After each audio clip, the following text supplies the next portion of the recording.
All Informs by P.W. Steel ID Peachute on AO3. Summary. Aizawa surprises Mike for his birthday. Rated T for some swear words. They also drink beer. Once. The late June weather was warm, but pleasant enough to take advantage of it by going out to breakfast at a local cafe. There was enough of a breeze that morning that they got on the table on the patio outside. Yamada was scrolling through his phone while waiting for his food to arrive. Aizawa recognized the intense determination he had on his face while he browsed. You going through your record sellers again? Yamada nodded, so focused. Mm-hmm. You never know what you're gonna find. They're listing new items all the time. Looking for anything in particular? Aizawa adding shot of milk to his coffee. Not really. There aren't too many new releases I'm excited about right now, to be honest. The server arrived with their orders, placing a plate of pancakes and a plate of veggies omelet gently on the table. Is there anything else I could get you, gentlemen? Holy shit! Yamada. The server jumped back at the sudden noise, not expecting to hear a noise of that volume come from the blonde at the table. She clutched her tray to her chest. I'm so sorry, miss. I just got excited. The food looks great. Are you all right? He repositioned the glass of fruit juice that he almost knocked over with his elbow. She nodded before heading to one of the other tables, though her smile was touch strained. He drummed his fingers nervously on the table. I'm sorry, Shotokan. Yamada didn't need to look up to know that Aizawa was looking at him disapprovingly. What has you so excited? Oh, it's...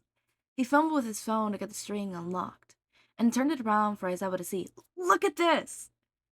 Aizawa looked at the phone and took a bite of the pancakes, getting some syrup in his scruffy chin. He recognized the brand name as one of Yamada's quite liked, but to him, it just looked like a green album cover with some hands and a vaguely shape on it. From the way the screen twitched, he could tell Yamada's hand was shaking slightly. This is amazing. Really, I didn't even know it exists. Can you tell me more about it? Oh, yeah, okay. Well, you know the one composer that I really like? I mean, there's a lot. This is the one who does soundtrack for those movies. The one about the actress and the one with the girl who could go into dreams. Oh, okay, that one? Yeah, well, before he was a solo composer, he was in a band from like late 70s and like early 90s. This is one of their releases, but it's not even a full album, it's just 3-track EPs. And I didn't even know it was made on vinyl. Holy shit. Aizawa smiled behind a sip of coffee. It was really rather endearing to see Yamada get so animated talking about music, even if it meant his quirk slipped out sometimes. It made Aizawa happy to see him happy. And this release has some of my favorite songs of theirs on it. Because, like, this one they started experimenting with, like, a lot of acid sounds. And it really shifted from their original new wavy gimmick sound to something, like, more electronic and symphonized heavy. And it's just so cool. I'm putting a bid right now. I can't imagine a lot of people are out to get this. So I'll probably be winning the bidder. Oh my goodness. Ah! You should eat your eggs before they get cold. Oh, I almost forgot. He dumped some chili sauce on the lukewarm eggs and began eating them in earnest, humming contently. Aizawa could feel one of Yamada's feet brush against his ankles as he downed the rest of his coffee. Even though the mask of Yamada's sunglasses, Aizawa could tell Yamada's vibrant eyes were on him. The touch was not accidental. The server returned with a check. She had been seeing them at the cafe enough to know that they didn't need separate checks. And Yamada pulled out his wallet before Aizawa could say a word. He handed her a few bills and told her to keep the change. They organized their dishes to make it easier for the server to pick up, and as they stood to leave, Aizawa could feel Yamada's hands against his wrists, asking for an opening. Aizawa took his hand into his own and laced their fingers together. Hey, thank you for breakfast. It was between periods at UA, and Aizawa headed to the teacher's lounge in hopes to take an applesauce break, and possibly a quick nap. When he opened the door, he found the room was empty, thankfully. besides 13 at one table going through paperwork, and Yamada frowning in the corner at another table. Mike, what's wrong? He twisted the top of his apple pouch off. Ugh! Some asshole outbid me on the vinyl! He slumped down further in his seat. I was so close, too! I mean, I know it's just a record, but music could sound so different depending on the platform it's in. Sometimes there's like little sounds that are hidden and are more pronounced when they're playing on a vinyl record. He pouted. I just wanted to hear if there were any sounds I was missing from that release. Aizawa put a hand on Yamada's shoulders in an attempt to comfort. I know it's disappointing, but it's not like you're never going to hear those songs ever again, right? Yeah, you're right. It's still a bummer, though. I'm sorry. I know how important music is to you. But hey, maybe you might find it again someday. Or maybe the person who bought it will upload a recording of it? Yeah, maybe. The two paused to wave at 13, who bid the pair a good day as they left the lounge with their paperwork. It'll be okay. Try to cheer up, yeah?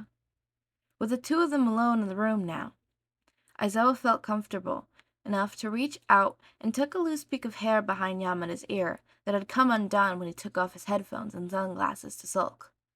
Aizawa knew 13 well enough to know their accepting nature. They wouldn't have minded, but still preferred the display of affection to be more private. Yamada leaned into a touch and turned the faintest shade of pink as he looked at Aizawa through his eyelashes. His mouth curled into an intense version of a familiar smile, and Aizawa felt his heart stutter briefly. I think I'm feeling better already. How's your curry? Really good. Oh man. Would you like to try any? It's spicy, right? I mean, not really, but for you, probably. No thanks. Aizawa gritted through his mouth full of mild noodles. Thank you for dinner, Shizukan. My treat. It is a special occasion, after all. It's just a birthday. Hey, but it's your birthday, and you only get one a year. I think that's enough for a special occasion. He put his empty takeout container back into the bag it came in, repurposing it as a mini trash can bag. Are you almost done? Ah, not quite. I'm sorry. Oh, it's fine. Take your time. I'm gonna go get your gift. No, wait, there's more? You really didn't have to. Let me spoil you, Hisashi. He smiled as Yamada struck his leg out from the table to not quite kick Aizawa playfully. Hold on, I'll be back in a second. Aizawa got up and turned down the hallway, returning not long after from his room, with a wrapped box in his arm. A present for the present Mike. He placed the box on Yamada's lap. Happy birthday, man. Whoa, the box is big, but it's light. What's in it? You'll find out. Open it. He sat across from Yamada at the table, his chin resting on his hands. He couldn't seem to stop grinning. Oh gosh, I have no idea what this could be. A jacket? I don't know. He undid the ribbon and opened the top of the box. His face beamed when he saw what was inside. Holy shit, pajamas! Nice, thank you! He inspected the sleepwear, which seemed to be a matching top and bottom set, with printed little exotic birds on them. Hey, these remind me of the cat pajamas I got you for your birthday. Was that intentional? We can match when we go to bed now. Oh my god, dude, that's kind of cute. They both giggle. Keep going. What? Dude, there can't be more. Hisashi, I want you to get more than just dinner and pajamas. But that's already a lot. Just take the rest out of the box, please. Yamada reached into the box, his fingers connecting with something else wrapped loosely in tissue paper. His eyes widened in shock, understanding he was able to identify the shape of it. There was only one thing he knew came in that distinct, flat, squared shape. You got me records? He unwrapped the tissue paper cocoon from the records and immediately put his hands over his mouth when he saw the one that was on top. You! It was you! Oh my... You!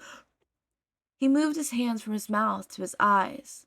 The emotion from the surprise was making them water. Happy birthday. You asshole! Oh my god! He sniffled once and wiped his eyes. Thank you. I still can't believe this. I still can't believe it was you. He chuckled. You're so sneaky. You seemed so excited by it, so I really wanted to get it for you. I'm still floored. I I really can't believe it. He turned the record over, inspecting it all. Oh, wait, there's still two more? He looked over the two records that went underneath it. Um, I don't recognize either of these. Oh, well, I got you two albums that I really like. I don't know. I don't listen to nearly as much music as you do, but I thought maybe we could listen to them together. He blushed and looked down at the tabletop. I mean, I'd like to listen to your favorite records with you too. I'd like to know more about your favorite music. Ah, of course, Shotakun. He was beaming. His smile was dialed on to the highest and brightest setting, and the ring in his eyes lit up like neon PC screensaver. He placed the record on the table with care, and took a few steps towards Aizawa to give him a big hug. Aizawa guided Yamada's body onto his, so he was sitting on his lap, as he sat in the chair, and he held on to him tightly. He felt Yamada's face go against his neck, and he thought he heard a teary something something love you something something, but most of it was muffled by his shaggy hair. He gave Yamada a smooth smooch on the cheek, and the other hiccup quietly, wrapping his arms even tighter around Aizawa's shoulders. After they had cleaned up the table from dinner, Yamada was just buzzing in excitement to listen to the new records, so he set up the table tune and listened to them on the living room floor. They enjoyed a couple beers and enjoyed each other's company as they listened to the music together and listened to what each other had to say of their favorite parts and what was playing. Yamada was able to point every new sound he heard from his gift with surreal. Oh, those clicks right there. And that one very lengthy synth note. Did you hear it? Oh, yeah, those. You can't hear those on the MP3. And Aizawa hoped Yamada didn't find one of his favorite records too boring. Something about a Black Emperor with a lot of ambience, drowsing guitars? I don't know. I guess I feel like I can close my eyes and zone out and get surrounded in this warmth the guitar creates. And it's comforting. Kind of like a sleeping bag. That probably sounds silly, though. I don't think that sounds silly at all, Shitakun. And it wasn't boring. I really liked it. Thank you. It was getting late, and they were both getting sleepy, so they got ready to turn in for the night. They turned on the shower and giggled at each other's matching animal pajamas as they crawled under the comfort of their shared bed and snuggled into each other. Thank you for the nice birthday. I really appreciate it. You had a good day? Yeah, it was really good. Yamada's cheeks was resting on Aizawa's collarbone, his arms around Aizawa's waist. I'm going to have to spoil you even more when your birthday comes around. Aizawa laughed softly, affectionately, and kissed the top of Yamada's head. He admired the smell of his shampoo, rosemary and mint, and pet the back of his still slightly damped hair lovingly. Good night, Hisashi. Sleep well. Yamada shifted slightly, and Aizawa could feel one of his hands around his waist move up towards his face, brushing hair away from his cheeks and setting lightly along his jaw. There was a tiny little shiver he felt as Yamada's nose bumped into his, and he smiled into the sweet, lazy kisses that followed, their lips lingering, still touching even when Yamada whispered a good night in reply against Yamada's mouth. Soon enough, they were both in a comfortable sleep.